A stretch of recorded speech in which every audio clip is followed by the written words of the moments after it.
ევროკავშირის მინისტრების ხდომაზე ასევე გაჟღერდა ნიშანდობლივი ციფრი, რომ პოლიტპატიმართა რაოდენობით საქართველოს მოსახლეობის პროცენტზე დაანგარიშებით საქართველოს უკვე უსწრებს რუსეთის ფედერაციას და პუტინის რეჟიმის პოლიტპატიმარს.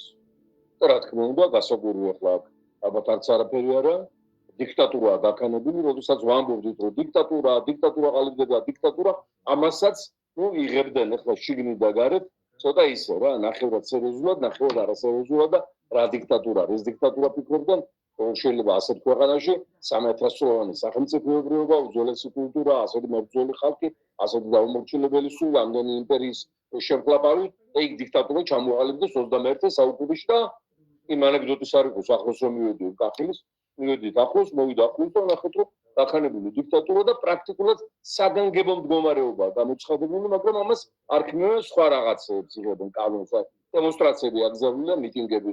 საგანგებო მდგომარეობა არის პირველ რიგში რა მიტინგების და დემონსტრაციების აკრძალვა. რუსთაველზე დადგომაც კი ითვლება უკვე პირველ ეტაპზე 15 დღიან პატიმრობად და მეორე ეტაპზე სისხლის სამართლის დანაშაულად. ასეთი რამ საგანგებო მდგომარეობის დროსაც კი არ არის გათვალისწინებული ნახევრად დემოკრატიული ქვეყნების მაგალითზეც კი. დაგერ გუშინ მიდიოდა ლაშა ჩხარტიშვილი პარტიის ერთ-ერთი ლიდერი დედის 40-ზე, სედის საფლავზე და მარჯანიშვილის მეტროსთან დააკავეს, არ გაჭირა არაფერმა, სადიზდება ეს ხალხი, რა ტრადიციებს მისდევს, რა სადღეგრძელოებს ამბობს, მაინტერესებს. დააპატიმრეს, დაადეს ხელბორკილები და გადაიყვანეს სასამართლოში და 40-ში ჩაუშალეს კაც დედის. ქრისტიანობის წარმოშობის შემდგომ.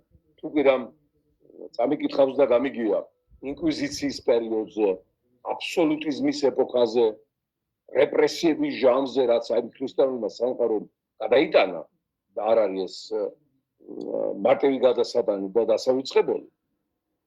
მე ასეთი პრეცედენტი, რომ შვილი დედის 40-ზე დაეპატიმრებიო და არ გაეშვა დედის საფლავზე.